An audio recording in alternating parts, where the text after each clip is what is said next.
मैं जनार्दन तिवारी, प्रवक्ता हिंदी, राजकीय इंटर कॉलेज पेटसाल, जिला अल्मोड़ा। आज कक्षा 12 के विद्यार्थी आरोह भाग 2 में गद्य में चौथा पाठ पहलवान की ढोलक का सारांश देखेंगे। यह पाठ फणीश्वर नाथ रेणु द्वारा रचित है। इस कहानी में गांव अंचल का सजीव चित्रण किया गया है। यह कहानी जो है व्यवस्था बदलने के साथ साथ कलाकार की भूमिका भी बदल जाती है, अर्थात वह किसी काम का नहीं रह जाता है, यह इसमें दिखाया गया है। तो पाठ का सारांश देखिए। गांव महामारी की चपेट में है।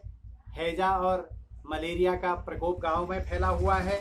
अंधकार और चारों तरफ निस्तब्धता अर्थात सुनसानी फैली हुई है। रात के अंधेरे में केवल गीदड़ और उल्लू ही बोल रहे हैं, जो रात की निस्तब्धता को यदा कदा भंग कर दे रहे हैं। झोपड़ियों से कराहने की, चिल्लाने की आवाज़ आ रही है और छोटे बच्चे माँ माँ करके जो है आवाज़ लगा रहे हैं, पुकार लगा रहे हैं। केवल रात में बजती है एकमात्र पहलवान की ढोलक, और ढोलक की आवाज़ है चढ़धा गिरधा, चढ़धा गिरधा अर्थात आजा भिड़ जा, आजा भिड़ जा। और उसके बाद फिर है चटाक चढ़धा, चटाक चढ़धा अर्थात उठा पटक दे, उठाकर पटक दे। तो यही आवाज़ मृत्यु पर्याय गांव में संजीवनी भरती थी। जिले भर के लोग लुट्टन पहलवान के नाम से परिचित थे। तो लुट्टन के पिता 9 वर्ष की आयु में ही चल बसे। लुट्टन अनाथ हो गया।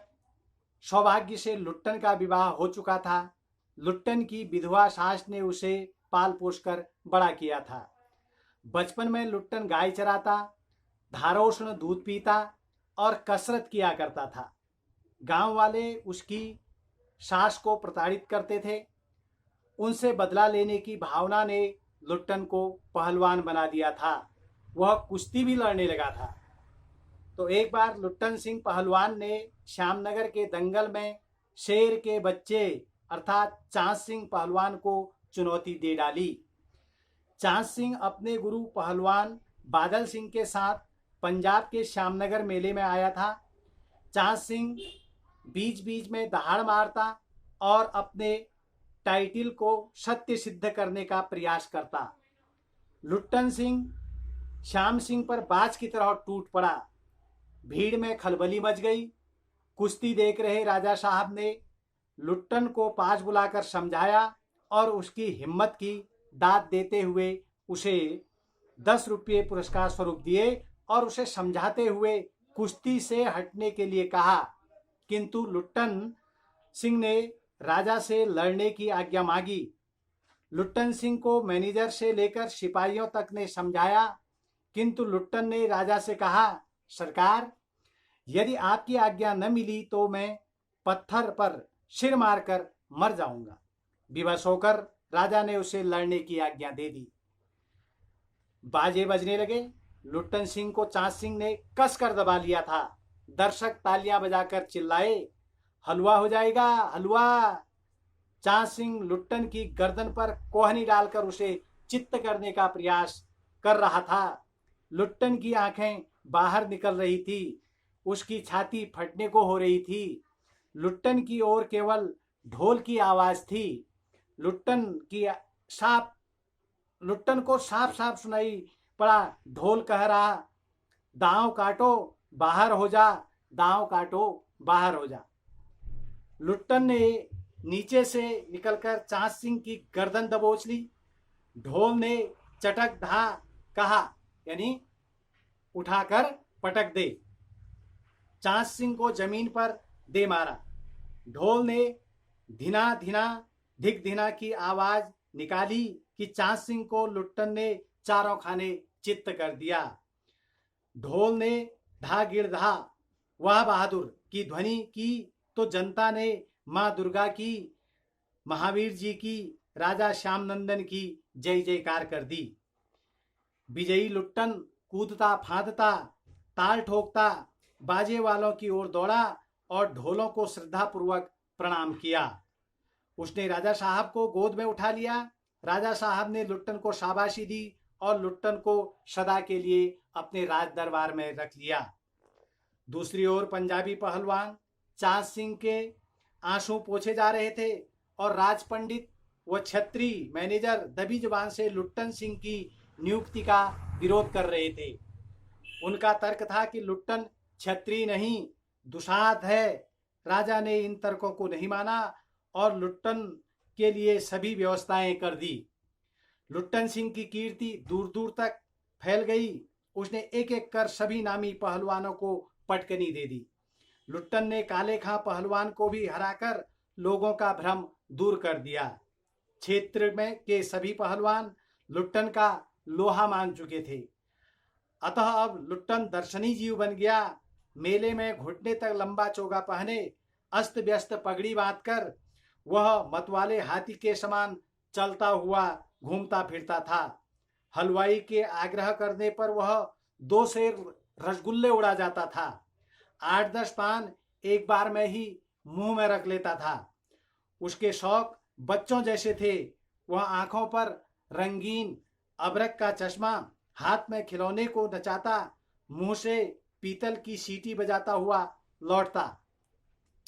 दंगल में ढोल की आवाज सुनते ही वह अपने भारी भरकम शरीर का प्रदर्शन शुरू कर देता। वह लंगोट पहन शरीर में मिट्टी मलकर अपने को सांड या भैंसा सिद्ध करने का प्रयास करता था। पहलवान की सास और पत्नी दोनों मर चुकी थी। पहलवान के 2 पुत्र थे। दोनों ही पहलवान लड़कों को देखकर लोग कहते वह बाप से भी बढ़कर निकलेंगे। दोनों ही लड़के राज दरबार के भावी पहलवान घोषित किए गए। तीनों का भरण पोषण राज दरबार से हो रहा था। लुट्टन ने अपने पुत्रों को समझाया, मेरा गुरु कोई आदमी नहीं ढोल है, अतः अखाड़े में उतरने से पहले ढोल को प्रणाम करना।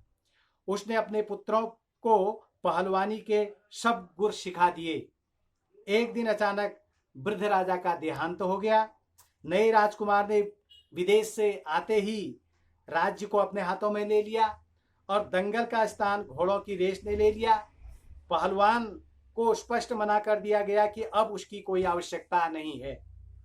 उसी दिन वह ढोलक कंधे पर लटकाकर अपने दोनों पुत्रों को साथ गांव लेकर वापस लौट आया, वहीं रहने लगा। अकस्मात गांव पर एक बार वज्रपात हुआ। पहले अनावृष्टि, फिर अन्न की कमी, मलेरिया और हैजे ने मिलकर गांव को खत्म करना शुरू कर दिया। गांव सुना हो गया, घर खाली पड़ गए और घर से लाशें उठने लगी। लोगों में खलबली मच गई, हाहाकार मच गई और सूर्य के प्रकाश से सूर्योदय होते ही लोग कांपते कूकते कराहते अपने अपने घरों से बाहर निकलकर अपने पड़ोसियों और आत्मीय लोगों को ढांढस बंधाते। किंतु सूर्यास्त होते ही जब लोग अपनी अपनी झोपड़ियों में घुस जाते तो चूं भी नहीं करते, उनके बोलने की शक्ति जाती रहती। रात्रि की विभीषिका को सिर्फ पहलवान की ढोलक ही ललकार कर चुनौती देती रहती थी। पहलवान शाम से सुबह तक चाहे जिस ख्याल से ढोलक बजाता हो, किंतु गांव के अर्धमृत लोग उसकी ढोलक उनमें जीने की शक्ति भरती थी। बूढ़े बच्चे जवानों की शक्तिहीन आंखों के आगे दंगल का दृश्य आने लगता था। स्पंदन शक्ति शून्य स्नायुओं में भी बिजली दौड़ जाती थी। अवश्य ही ढोलक की आवाज में न तो बुखार हटाने का कोई गुण था और न महामारी की सर्वनाश शक्ति को रोकने की शक्ति ही। पर इसमें संदेह नहीं कि मरते हुए प्राणियों को आंख मूंदते समय कोई तकलीफ नहीं होती थी, मृत्यु से वे डरते नहीं थे। जिस दिन पहलवान के दोनों बेटों की मृत्यु हुई, असह्य वेदना से छटपटाते हुए दोनों ने कहा था, बाबा उठा पटक दो वाला ताल बजाओ। चटाक चढ़धा सारी रात ढोलक पीटता रहा पहलवान। बीच बीच में पहलवानों की भाषा में उत्साहित भी करता था, मारो बहादुर। सुबह पहलवान ने देखा उसके दोनों बच्चे जमीन पर मृत पड़े हैं। दोनों पेट के बल पड़े हुए थे। एक ने दांत से थोड़ी मिट्टी खोद दी थी। एक लंबी सांस लेकर पहलवान ने मुस्कुराने की चेष्टा की। दोनों बहादुर गिर पड़े। उस दिन पहलवान ने राजा श्यामानंद की दी हुई रेशमी जांघियां पहनी, सारे शरीर में मिट्टी मलकर थोड़ी कसरत की, फिर दोनों पुत्रों को कंधों पर लादकर नदी में बहा आया। किंतु रात में फिर पहलवान की ढोलक की आवाज रोजाना की तरह सुनाई पड़ी। लोगों की हिम्मत बढ़ गई।